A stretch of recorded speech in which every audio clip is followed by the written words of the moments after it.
I would like to start this video off by taking a moment of silence for Sean Flexatron Rolling.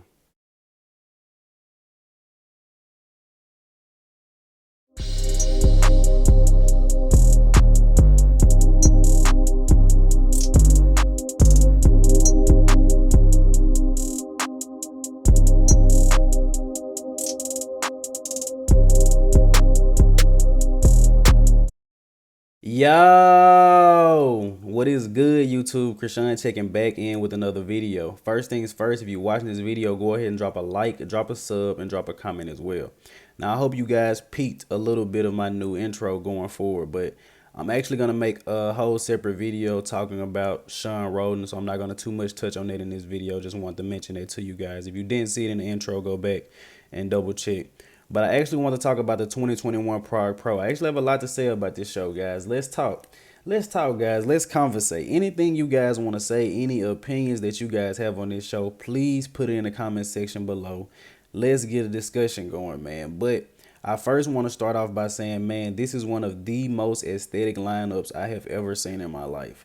This is bodybuilding. Now, I have nothing against some of the bigger guys, the Maz Monsters, the Phil Heath, Nick Walker, Dorian Yates, Big Ramy. I mean, anyone you want to call it is not super aesthetic like these four guys. But man, this was such an amazing competition to watch. And I think we really have to appreciate this, man. This is bodybuilding. Like, this is a show that you can go to and look at all four of these guys and be like, man, I would want to look like them guys.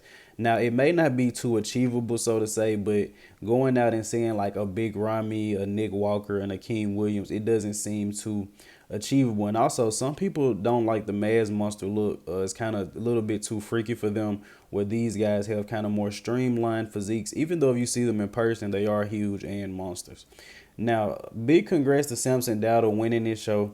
I still had Nathan D'Asha winning, and I had Samson and Regan fighting for second place. I don't mind Samson winning this show because he honestly did come in on, and he has been fighting the whole year.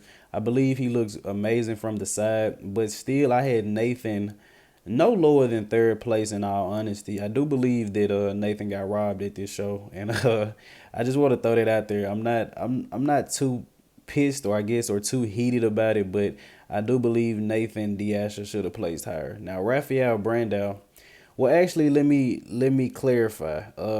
I could have, I can kind of see Nathan D'Asha in fourth place for this reason. Now that I get to looking at this video again, Rafael Brandao probably was the only guy up here that had striated glutes, as it appears from this video. Nathan may have had striations in his glutes, but from this video you can't really tell. But one of the main things I noticed that Rafael was straight in the glutes, and he was very conditioned. I feel like that pushed him ahead of Nathan D'Asha, because one of Nathan's weak spots, and pretty much one of his only weak spots, would be his bottom half. As you guys see here, you can't see too much detail. Of course, it isn't the best video, and you would get better detail if you was closer. And I also thought Regan Grimes would have placed a little higher, man, because he was like the biggest guy up there. Rafael Brandao is really the wild card. He the one that threw me for a loop, because I pretty much had him in fourth place. Everyone had him fourth, third place, and he looked pretty good, man. But in all honesty, I still probably would have had him in fourth. I probably would have had Samson, Nathan, Regan, and Rafael. I feel like Regan did come in a lot fuller, but I feel like he should have been conditioned enough to still place pretty high at this show. And pretty much all of these guys was up here sweating except Nathan D'Asha. And if you guys watch this video, pay very close attention. Nathan D'Asha is getting into pretty much all of these poses first and holding them.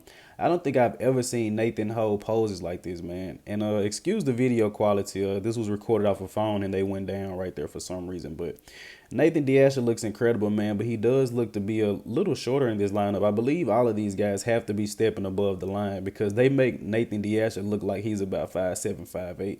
Believe Nathan is around 5'10", but these guys are upwards of around 6 feet. But Rafael Brandao, man, incredible physique, very incredible. I wonder how much more size he can add without messing up his lines. Rafael Brandao working with Milo Sarchev might be a good idea. I just threw that out there because what he did to Regan Grimes.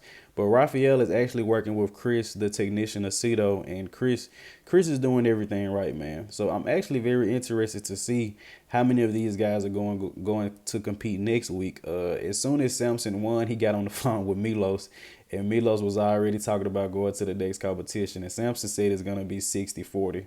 And Raphael just put up a post, said he came to win, but he's very happy with the package that he brought, and he can almost see himself in that Mr. Olympia stage. This guy has an incredible physique. If he can manage to put on more mass in his hamstring and glute area, he would definitely be good to go. Nathan Deasher has had a long season, man. And even though taking fourth place was arguable for Nathan, if you guys go to his Instagram story, man, he's taking it like a true champ. He kind of joked about saying he was going to retire, but then he was like, nah, man, it's all a joke. He took fourth place. I mean, he laughed. But I mean, Nathan has won 3 pro shows this year, granted. But I just like the mindset of Nathan Deasher, man. He just said he gonna take it on the chin, laugh and keep going. Or as Sean Roden would say, smile and wave, man. But one of the most aesthetic men's open bodybuilding lineups I've ever seen, and that definitely has to be appreciated. And also on another note, man, these pros should compete more often.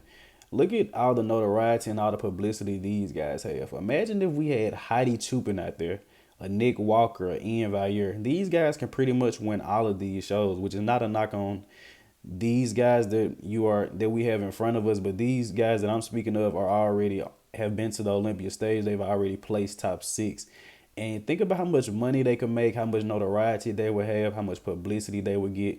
Imagine if Nick Walker did all of these shows. Heidi Chupin, Ian Valliere, even maybe a Justin Rodriguez. Even Shaban could have hopped in more of these shows, man. It would have been very exciting to see, because this what the 90s bodybuilders used to do after Mr. Olympia. They would go and compete in the Grand Prix, and a lot of the places would flip-flop. You have Paul DeLitt beating Lee Priest beating Paul DeLitt. Before Ronnie Coleman's reign, of course, you would have Lee Priest beating Ronnie Coleman, but that's on a whole nother note. But I do think these pros should compete more often. So I hope you guys did indeed enjoy this video. Like, comment, and sub. I'm out.